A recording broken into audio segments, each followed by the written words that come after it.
folks, welcome to Paisa Paisa. I'm your host Anupam Gupta, B50 on Twitter, and oh my, this is a really special episode because for the very first time on Paisa Paisa, I have with me a real estate developer, and that too one of the most reputed ones in India, Mahindra Life Spaces. My guest, Vimalendra Singh, Chief Sales Officer at Mahindra Life Spaces. Vimalendra, welcome to Paisa Paisa, sir. Thank you so much for doing this for our listeners. Thank you very much, Anupam. First of all, good morning to you and good morning to all the viewers. Happy to be with you and talking to you. Thank you. First up, for those listeners who probably do not know about Mahindra Life Spaces, I want listeners to get an idea about the size of, let's call it MLDL. Because there is a company called Mahindra Manual Life, which is totally different, right? Because that's into mutual funds. Mahindra Life Spaces is a real estate developer. So if you can get an idea about MLDL. Sure, Anupam. The company was incorporated in 1994. So we are a 27-year young company, as we say ourselves. And of course, we have been present across the city. Just to name a few, we are there in Mumbai, the wider Mumbai metropolitan region, Pune, Bangalore, Chennai, Ahmedabad, Jaipur, up north in NCR and Gurgaon, we have a presence, and then we also have a project in Hyderabad. So we are truly a pan-India player. We are present in affordable housing. We are present in mid-premium space. We have two integrated cities. One is in Jaipur and one is in Chennai. We have industrial clusters in Chennai and in Ahmedabad. The beauty of our company is that we offer products all the way from say 10 lakhs to 4 crores. So anyone who is looking for an apartment can actually find whatever they're looking for with us. Yeah. As we speak, we have more than 5,000 acres of area which is currently either under development or will be under future development. So that gives you a scope and size of how big we are as a company. Yeah, So yeah. I that's mean, it. I think that.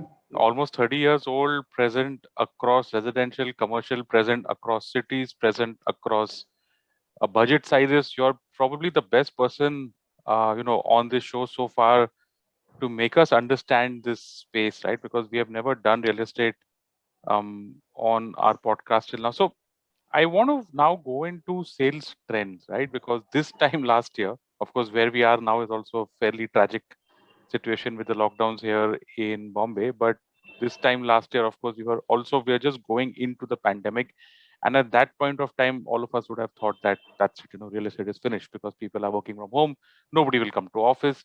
People are out of jobs. Nobody will buy homes. And then what happened in the next 1 year was something nobody could even imagine sitting where we were last year at this time, which is that it's been a blockbuster year for real estate.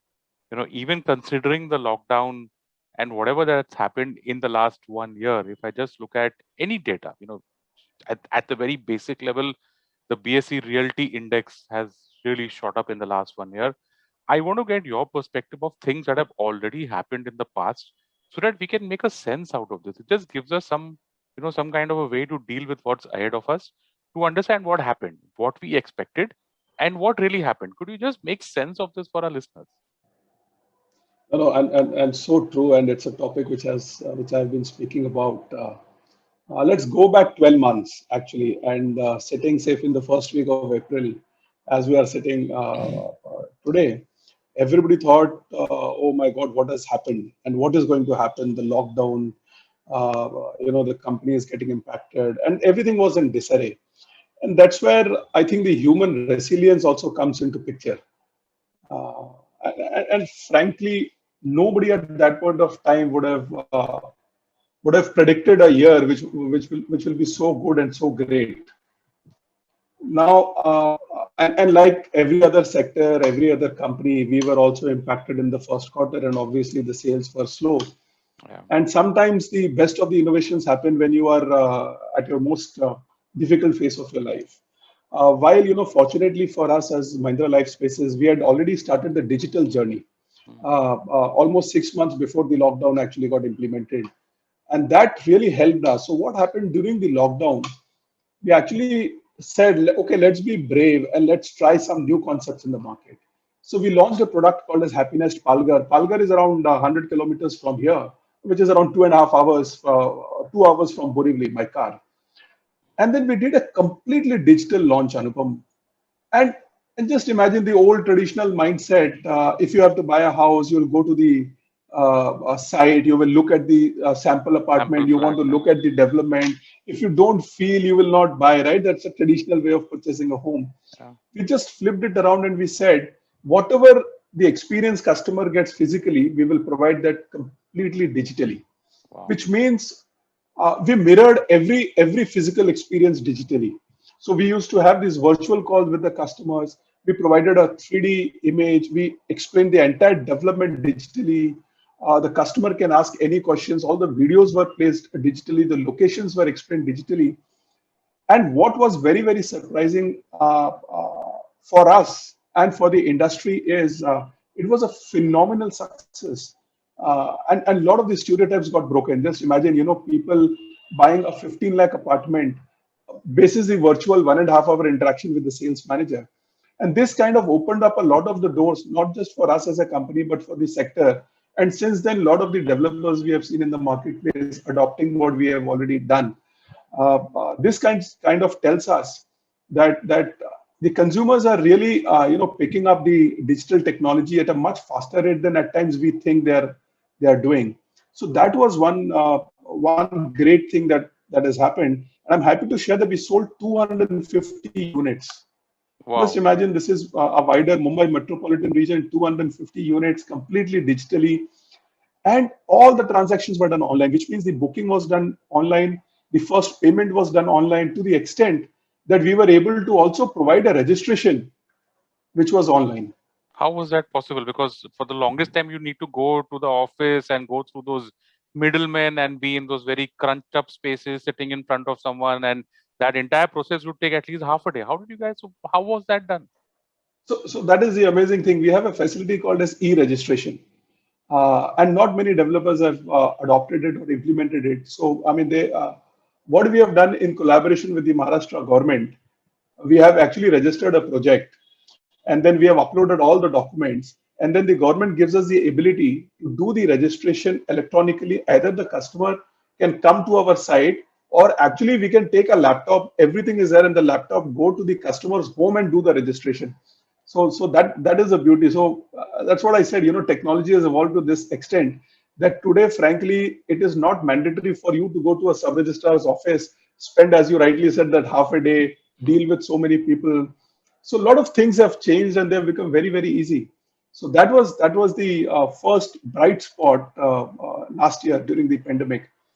Okay. As early as in February this year, we also launched a project called as Happiness Tathawade in Pune, which is just very close to Hinjewadi. And again, something, 100% of the transactions were digitally. While this was a combination of both digital and physical, because things had opened up, but the payment 100% were digital. And again, I'm very happy to share, we sold almost 80% of the inventory that we had launched in flat 25 days. Again, something which speaks of what we have done as a brand. And frankly, the consumers are also looking for upscaling their life. If one thing that the pandemic and the lockdown has taught people, that you should not compromise on a house, I because, and actually I'm wanted sure. to. I actually wanted to get into that. I'm glad that you got this up. Just walk us through these trends. I find them very interesting, right? Because um, you would think that going in, people would scale back on purchases, but and that probably did happen in the first 6 months. I think that probably last year June quarter, last year September quarter was quite bad, and then finally things are. Could you just walk us through these trends? You just mentioned about how people now have higher expectations from their homes, or they want, I don't know, maybe a bigger house, maybe. What are you seeing? No, it is so true. First of all, Anupam, people who were not thinking about a house, or postponing a purchase, suddenly realized, what it is like staying 24/7, inside cramped houses, where probably the ventilation is not good, the technology is not that great, the common spaces are not good. So it gave them, for the first time in their life, realization that I think we need to stay at a better place. Mm. And if something like COVID can happen, and we are seeing again that replica of what happened in the March, where partial lockdowns and then restricted movements are happening. what if it can happen once, it can happen again. So people kind of got a rude shock, and they realized, no, no, this is one thing where we should not compromise. Because in the normal circumstances, what happens? The husband goes to job, the kids go to school, then even that one bedroom or a two-bedroom apartment suffices for most of the people. But suddenly, if everybody has to stay at the same time and everybody wants their corner, it is work from home. It is, the digital classes are going on for kids. It was quite difficult, and I think we are seeing manifestation of that particular experience into a purchase process or a buying process by the customers. Great. So could you, just give us some background perspective as to what the government also did, maybe in Bombay, or maybe, if you have a rough idea of other cities that also helped push sales through, right? Because in Bombay, especially, I think stamp duties were cut, registration costs were cut, GST, and well, that, not sure about GST, but there were other things that also came in. So just a brief summary for our listeners to get an idea of how this entire tailwind came in to help people who are actually looking out for a flat to get, what they want. What were the few regulatory measures here? Yeah, yeah. And I think I must take this opportunity, Anupam, to thank both the state government and the central government, because I think they have been supporting this sector. While a lot more can be done, but welcome what they have done. So even if you see this year's budget, they've extended that 1.5 lakhs tax exemption for people who are buying their first home. That is one. Then there is a credit link subsidy scheme which has been going on, the Pradhan Mantri Awas Yojana which has been going on, which is more into the affordable space or value housing space. Now, one significant thing which has contributed to this great upsurge has been the stamp duty reduction by the Maharashtra government. And people see a lot of the value in that. It was all the way from 3%, if you remember, from they implemented in October. So October to December was one, and then they extended from December to March. That really boosted sales across Maharashtra. And we have seen that happening not just in Mumbai, we have seen that in Nagpur, where we have a project. We have seen that in Pune and all across all our projects. So government has been proactive in supporting us, and something like even the premium reduction, which has recently happened by Maharashtra government, is a welcome step, because it kind of reduces the cost of the project, which we can then pass it on to the consumers. Uh, but one more thing I want to just going back to the previous point, Anumam, if I may take some time. Please, please. People are also looking at what they can get from a particular project. Now, the consciousness or the awareness levels of the consumers have gone up so high. They're looking for green projects. They're looking for sustainable projects. They're looking for projects which will have, great ventilations, where the maintenance costs are lower, because that's a recurring expense.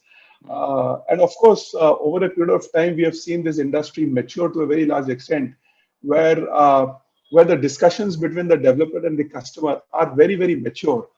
That is something which I think is a good thing both for the sector and for the consumers. It's very interesting you see that, because when you were saying that that customers are now looking out for, and in my mind, I was thinking that you would say that they're looking for a clubhouse, they're looking for a swimming pool, and then boom, you just said that no, actually they're looking for sustainability, they're looking for ventilation. I can only talk from the very limited perspective of Bombay, because as you know, there's a space crunch out here. You take whatever you want, you get whatever you want. Some of them might not be the greatest homes, but I'm glad that that customers are coming to your projects and asking this of you, which is, which, if I'm not mistaken, so the last property boom was probably started somewhere in 2003, 2004, and that point of time, I think a lot of listeners might not even remember that. Uh, Prices just boomed for the next 10 years. I think it probably was a 10-year run, 2000, let's say 4 to 2014. Then you had some kind of a, you call it a correction, time correction, rationalization, whatever. What happened in this last 1 year, Vimalendra? Do you think that, there was some amount of price rationalization that you, as a real estate builder, also had to take, you know, for both to push, to push through some inventories and to meet expectations from the buyers also, right? Because one thing that has kept a lot of buyers just on the sidelines, genuine buyers, was a completely inflated price value. So could you just provide us some of your perspective as a real estate developer on the price aspect of this entire thing? Okay. So, so at an industry level, we have seen Anupam softening of prices to a very small extent, which had happened. But let me share an example of our project, which is Happiness Kalyan. You will be very surprised. In last 12 to 14 months, we have been able to take the price up by 12% Wow. in this market. And how did it happen? If let me explain. People are frankly not necessarily looking at price nowadays. They're looking at value. So if I have to spend that 1 rupee, what am I getting from that 1 rupee? Rather than, okay, fine, it's an absolute 1 rupee that I'm spending. A project like Happiness Kalyan, which is in Kalyan, very close to the Nasik highway itself, we have said we will plant 1,200 trees. It's a 8 acre, little above 8 acres project. 1,200 trees. We have given solar rooftops. We have given certain amenities, so it's like a co-development, which we said once people buy, we will give you 5 amenities. Why don't you choose which are the amenities that you want as the residents? And then you run it, you monetize it, and that money can be used towards the maintenance. Because of all the technology we have used in that, like a boom barrier, reduction in manpower, sensor lights, solar panels, the maintenance cost was 50% lower than what people pay in the adjoining developments. Oh, that can Now, be a very big recurring cost also, right? exactly. So just to put it in perspective, over 15 to 20 years, because of this reduction in maintenance cost, people land up saving around 7.5 lakhs to 10 lakhs. Now that is equivalent to buying one car or one Correct. SUV in today's time for a family. Yeah. So what we believe, and people kind of saw that. People kind of saw that yes, there is a serious value in what we are doing. The other thing that people are very conscious nowadays is how beautifully the homes are designed inside. If you go in the erstwhile, people didn't have much of a choice. Oh, There was not so much thought which was put. They're very classical, there's two bedroom, there's a big lobby, there's a kitchen. yeah. But now people are looking at the efficiency. Am I getting the same usable space and paying less overall from a saleable area perspective versus somebody who's giving me a big lobby between the two bedrooms, but what do I do with that lobby? How am I using the nooks and corners? So there is whole lot of research. There's a whole lot of design which has gone into it, where we have started. And as a company, we again take a lot of pride in saying that we are saying that whatever space we provide, it is say 95% efficiency. Because of course there will be certain common spaces because of the design and construction. You can't. People may not be able to use it perfectly. But if the competition is at 85% efficiency, we are at 95% How does efficiency. that work? I mean, if let's say that I'm buying a 500 square foot flat, so what would the deficiency mean out here? Okay, let me explain that. When I talk about efficiency, a bedroom is a bedroom, right? Now, when it is 500 square feet apartment inside, now there is something called as a saleable area which has been now removed because of the now we are talking about carpet area only. Carpet area So only, yeah. there is a loading, right? Because all the amenities, there is an outside lobby, there is a lift which also the consumers are supposed to pay. Now, what is the loading? How efficiently you are able to plan your services? Do I need to, really provide a big lift which will not be used? What should be the optimal size of the parking so that it is comfortable yet not very big? How big should be the lobby? The other thing is inside the house, how big should be an ideal toilet? Like in Kalyan, in one BHK apartment, we were, if not the first, one of the few developers to say we'll provide two toilets. In a Because 1 again, keep BHK. in one BHK, two Wow. independent toilets. And toilets are what, 30 square feet? 30 No, they were even square? surprised 35 square feet, Wow. more than 35 square feet. Not So bad, yeah. what happens? The reason is what? Because we say in the morning when everybody is at rush, just imagine what life will be if you have to just stand in front of one toilet. And we're talking about families out here. So there And might we're be talking about families, four people. kids, Yeah. 4 people, kid going to a college, husband going to the job, wife is there. But this was received so well by the consumers. They said, "What's your thought about this?" And that is what the customers are looking at it. So in terms of pricing, I took a long answer. Yeah. People are looking at value, and that's why even if you, as long as you provide the value, consumers are willing to pay for it. And nowadays, you can't hoodwink a consumer because he really understands what he's looking at Yeah, and what you're yeah. providing. And there are enough videos on YouTube about how developers haven't delivered. Yeah. Okay, so let's kind of start wrapping up the first part of this episode, Vimlendra. So your quarterly results are there for everyone to see. You're a listed company, and I can see that the latest quarter, which is December 2020, is actually roughly the same as December 2019, after two pretty rough quarters. So that's already happened. That's done and dusted. We are done with that. Tell us going forward, what is the kind of outlook you're looking for sales, for maybe some indications as to if you're seeing different trends in different cities or a general trend overall. And this episode we're only talking about residential. If you feel feel free to talk about commercial also if you want. Just gives a little bit more perspective to our listeners. Where do you see things now going forward, given that we're already already in one lockdown again? Yeah. Yeah. No, so Anupam, personally and as a company, we are very optimistic about the future, first of all. And last year has taught us many things. In terms, one is as I said, the resilience of the human spirit. I think that is the most important. The uh, the uh, the deployment of technology in the sales process, the uses of new technology for construction, so that you can still, with a lot of prohibitions, how can you construct faster, deliver faster to a consumer? Even on the customer experience space, we are looking at greater adoption of technology. So that is one thing. Happy to share with you and the viewers, and our CEO has already announced that we have recently acquired two land parcels. One is in Bangalore, and one is again in Kalyan, given that we wanted to go deep in that particular micro market, and that is a very big and growing micro market. Sure. So Kalyan hope to launch the second project soon in Bangalore, in an area called Kanakpura. We have acquired land parcel.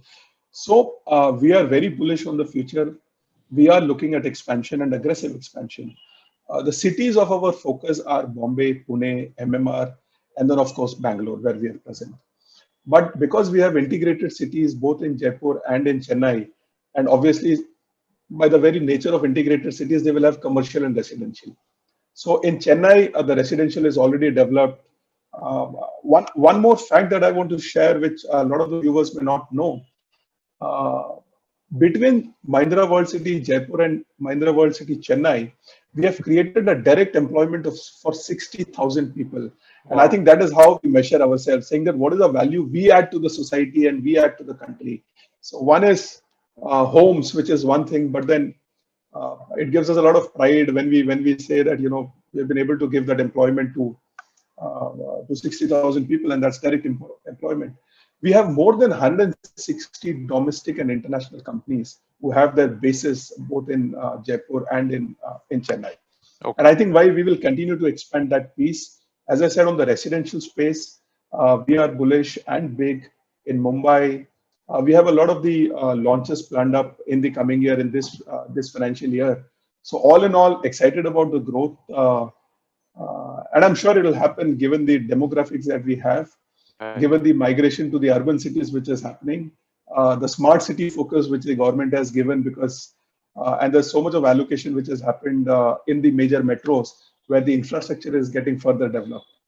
So we are very positive and optimistic about the future. And I think I think you should be proud also, Vimlendra, because the economy where we are today, not just India but globally, whether it's technology and the fact that jobs are under threat, for you to come online and say that you're creating 60,000 jobs. And I think the 60,000 might be direct or indirect, which is fine. But what people seem to not realize, in my conversations at least, that construction is a huge contributor to GDP and an even bigger contributor to employment. And we all know that in India, you need to have, I think the number is about 10 lakh jobs per month or something of that. So some insane number of jobs every month which are not getting created. And a building, a house, a tower, a complex, once it comes up, is an ecosystem, right? You're just talking about 60,000. I'm saying look at the bigger picture, because once you connect, either a village to a road, or you have a gated community, you have all ancillary things coming up. You would have grocery shops, you would have schools, you would have hospitals, and you would see this trend playing out, right? I mean, that's how it works. So, I wish you guys all the best, and I hope that that this plays out across India. Also, we need job creation, and a revival in construction is central to what I think is revival to the economy in general. But anyway, sorry, those are my views. Let's just wrap up with your views on the same one. I mean, would you agree with that? I totally agree with you, Anupam, and thanks for calling it out. It's so important.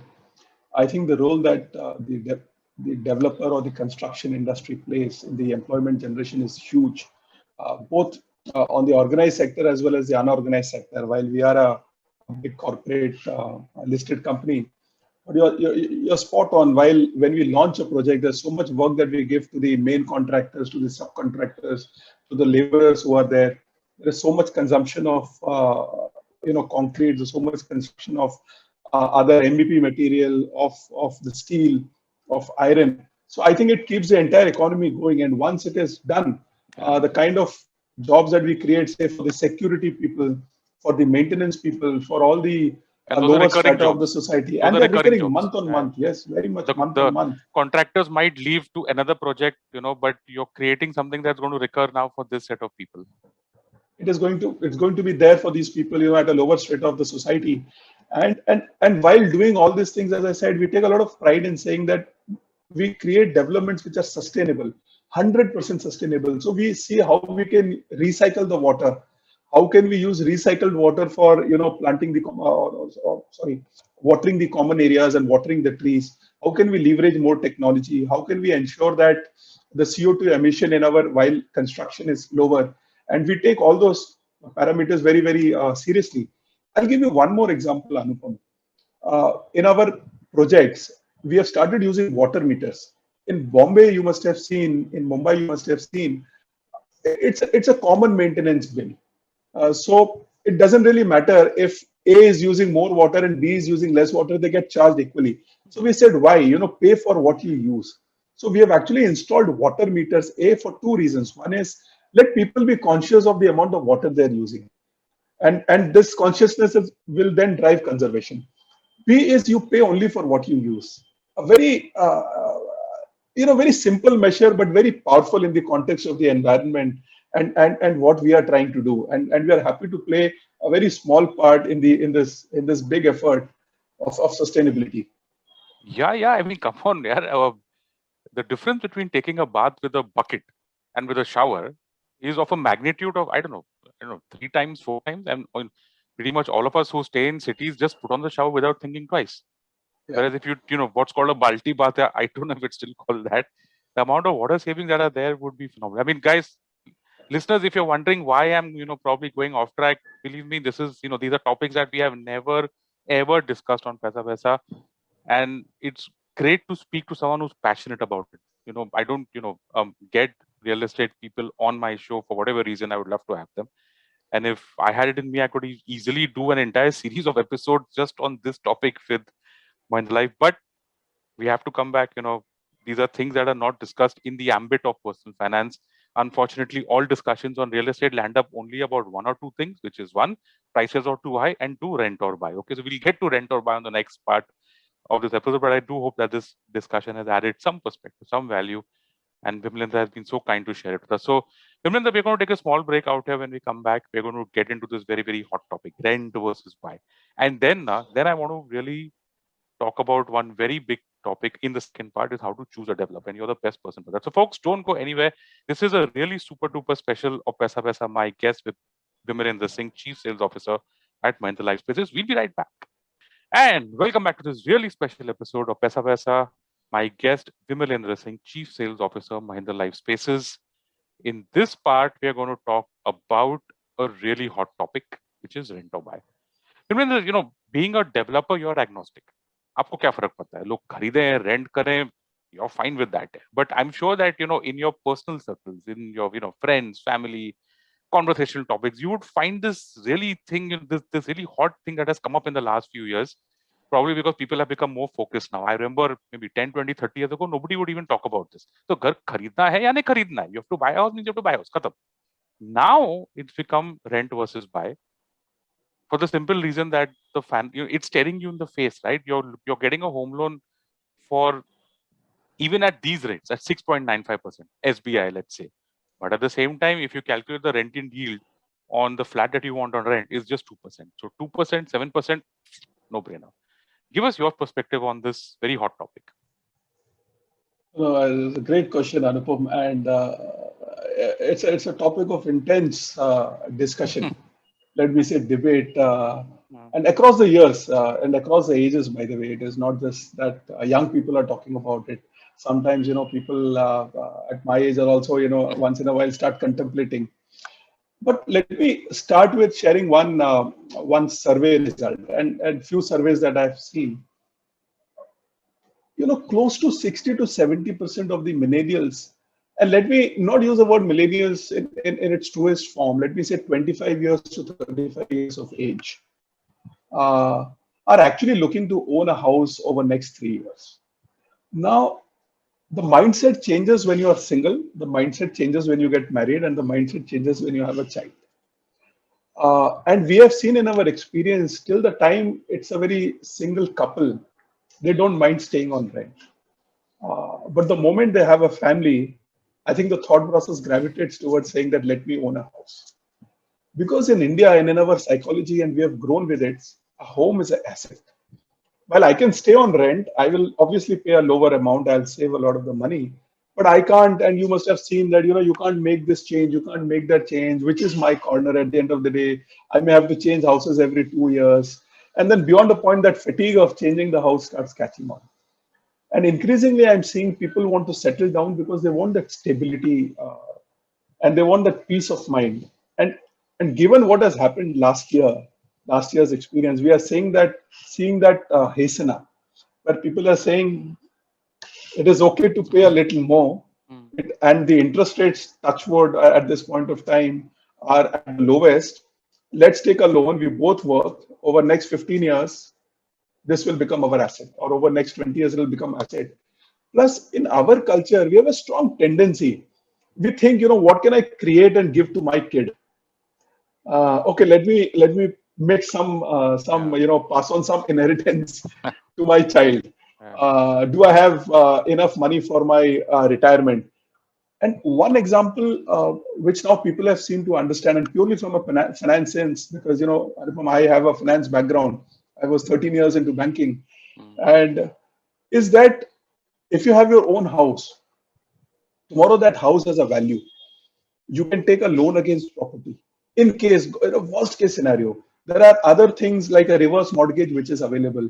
But if it is there on rent, what do you do? mm, The other thing we tend to overlook is the capital appreciation. In a country like ours, the capital appreciation is bound to happen. Sometimes you may go through a lull of 6 years, but people who have purchased a house in 2003 yeah, will yeah, actually know what is the value that they have yeah, created, yeah. or between 2003 to 2014, as you said. Of Right. course, last 5 6 years have been tough, but will it change? The answer is yes, because the demographics, there is more jobs that people need, the more cities we are creating. We need to build more houses. The Housing for All initiative by Government of India is there. So I think we will see sunny days ahead, and all the Yeah. people and most of the people will gravitate towards owning their apartment. But in the short run, as you rightly said, I mean, frankly, whoever buys from us, we are happy. But then we are seeing that everybody is looking to buy a house. Yeah.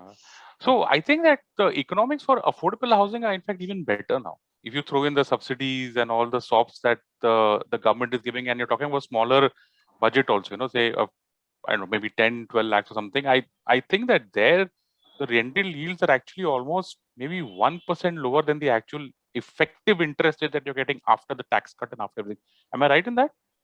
No, you are right. And I'll give you an example of Palghar. Palghar, say the apartment, one room kitchen apartment is around, say, 16 lakhs.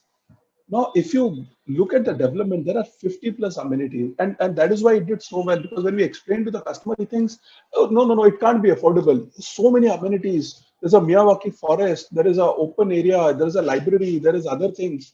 How is it possible to provide in 15 lakhs?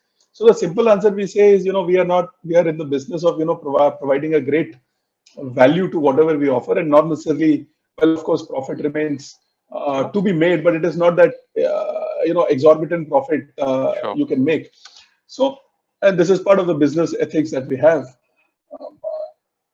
In that particular property, the rental is close to 7,000, 8,000 rupees, and Wow. it's a beautiful location. Palghar is the newest district of Maharashtra, half an hour from beach, by the way. Yeah, okay. So you're saying 7,000, 8,000, so you're almost 85,000 a year for a 15 lakh property. Yes. That's pretty good. Very And interesting. and what a lot of the people now do, Anupam, let me give one more twist. People actually rent it on Airbnb. Ah, People actually also convert into weekend housing because Palghar is also a tourist destination. correct. Not many people know. There is this a very classical art form which is prevalent in Palghar. Palghar has got some beautiful 30, 40 spots, and during monsoon it becomes awesome. It's half an hour from the beach. Wow. Uh, Okay. and it has got a capital appreciation because when a new district is formed, the entire infrastructure will get developed. So today it is Correct. 15 lakhs. Hmm. And just for the viewers, the bullet train is passing through Palghar as and Okay. when it comes up. Yeah, yeah.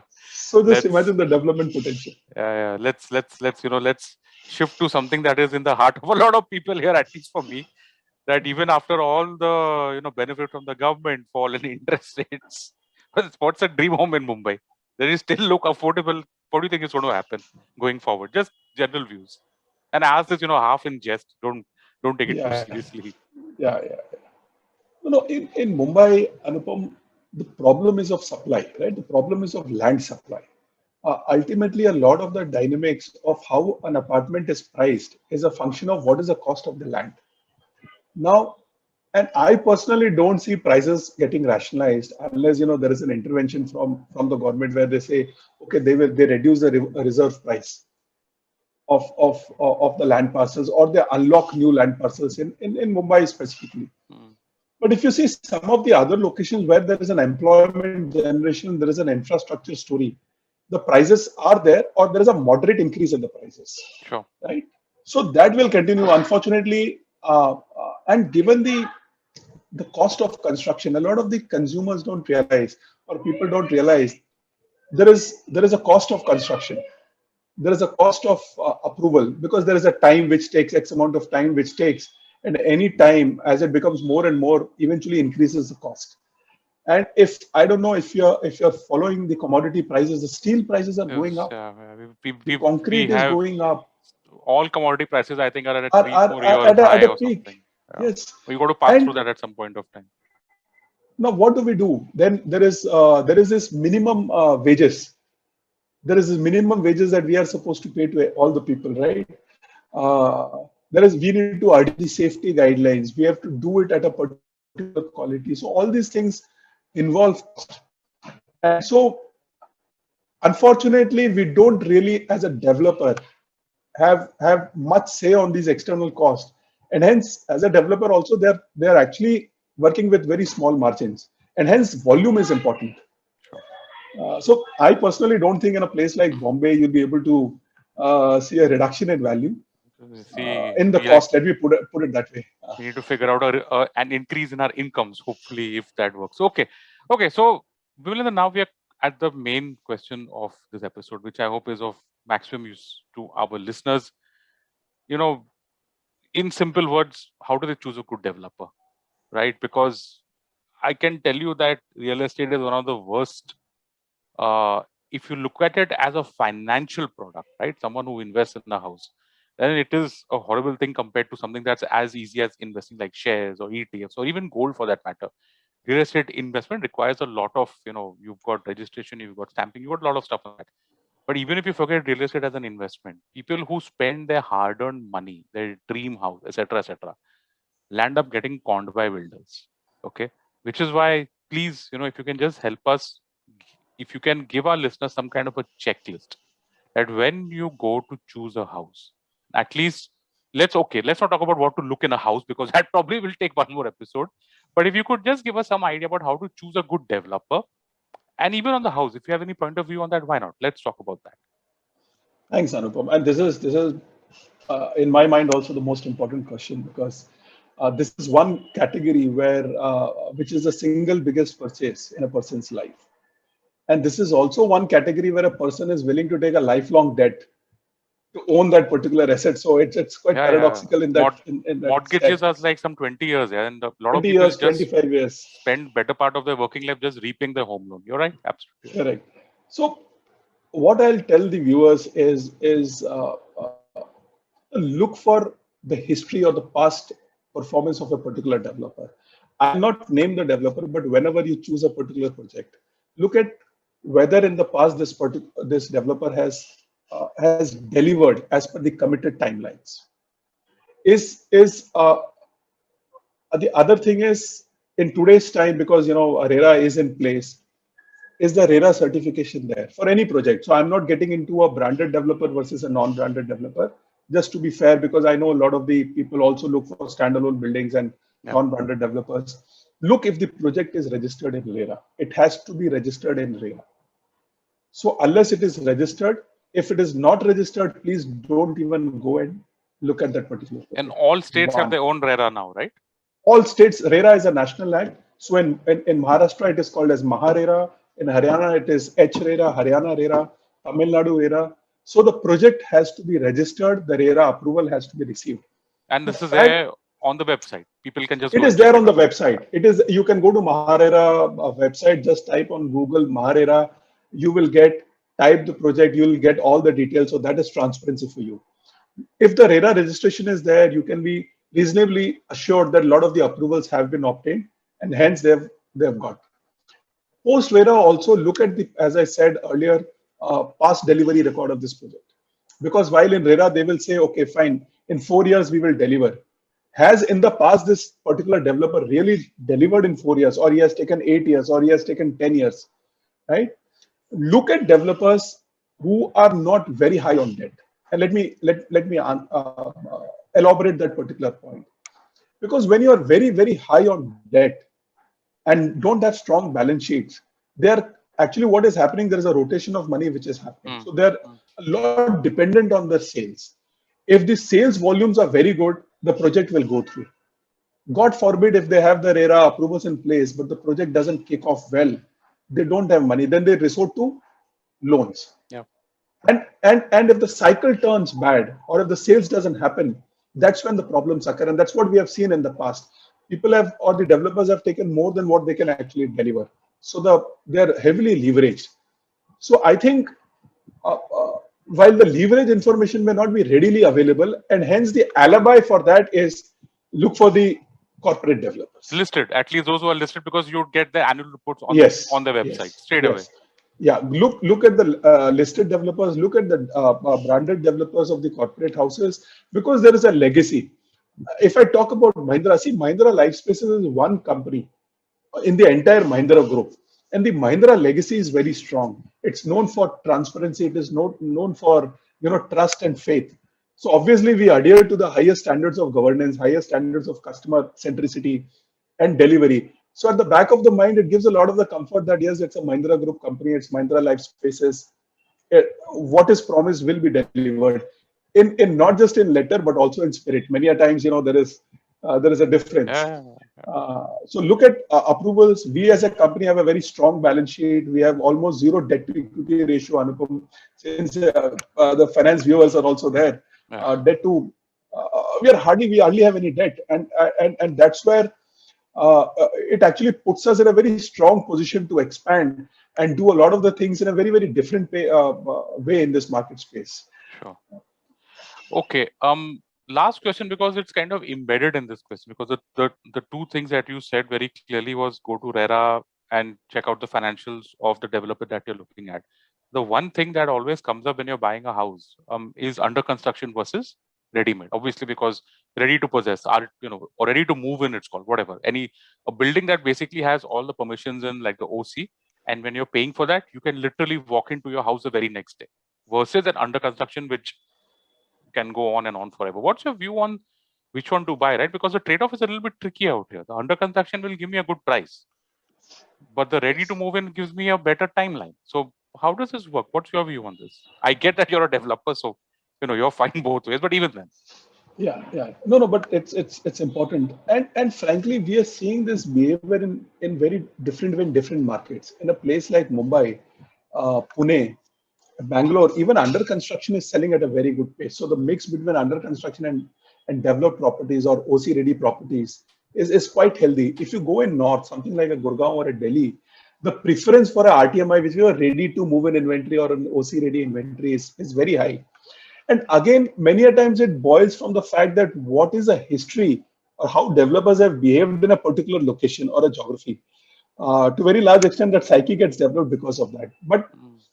normally, it also depends on one's consumer's financial position at that point of time. See, because if you are moving into a ready to move in apartment, you will have to shell the entire money in at one go, which means your EMI will start immediately. Correct? Yeah. And if you're taking an under construction property, and assuming he's going with all other parameters constant, going with a listed developer, so no risk of possession and no risk of delivery, he will be able to get at a lower price. And normally the payment schedule is construction linked. So which means as and when the construction happens, the bank will fund, or the customer himself can do a self funding. So he can manage his cash flow very, very well. So again, one thing that we have seen, a lot of the people who are say 50 plus, 45 plus, tend to actually look at this, ready to move in properties because they have that corpus available. People who are early into their lives, into that families, actually prefer taking the RTMI because of their, the total household income and other parameters. But by and large, both are okay as long as the developer is okay. The risk, Yeah. obviously, in an OC ready property is just not there because the occupancy certificate has come, so you can be rest assured that everything is fine. To that extent, and that's why it's like a risk premium, right? So under construction property, because of the timeline and because of the delivery schedule, is priced lower, and completely ready property is priced higher. And I really wish I could go on and on this one because, like I said, we don't discuss this topic as often as we should. But, folks, that's it. That's a wrap on this episode of Paisa Vaisa. My guest, Vimalendra Singh, Chief Sales Officer at Mahindra Life Spaces. Vimalendra, thank you. Thank you so much for doing this for our listeners. I hope that we can have you back sometime in the future. And my big thanks to your colleague, Shalini Bhattacharya, who actually reached out to me on LinkedIn. And I was so thrilled to get that ping from her, and that the fact that we could do this and you took out the time for us. So a big thank you for doing this for our listeners. Thank you very much, Anupam. It's been a pleasure interacting with you and talking to all the viewers. And all the very best. Thank you. Thank you. And listeners, if you like this podcast, don't forget to check out other interesting podcasts on the IVM network. You can listen to us on the IVM Podcast app or ivmpodcast.com. You can also follow us on our social media. We are IVM Podcast on Twitter and Instagram, and all the social properties of Mahindra Life Spaces are also there on the episode description of this episode. So if you want to know more about Mahindra Life Spaces, check out their Twitter, LinkedIn, Instagram. I'm sure that they're everywhere. That's it. If you want to reach out to me, I'm your host, Anupam Gupta, B50 on Twitter. And thank you so much for listening to Paisa Vaisa.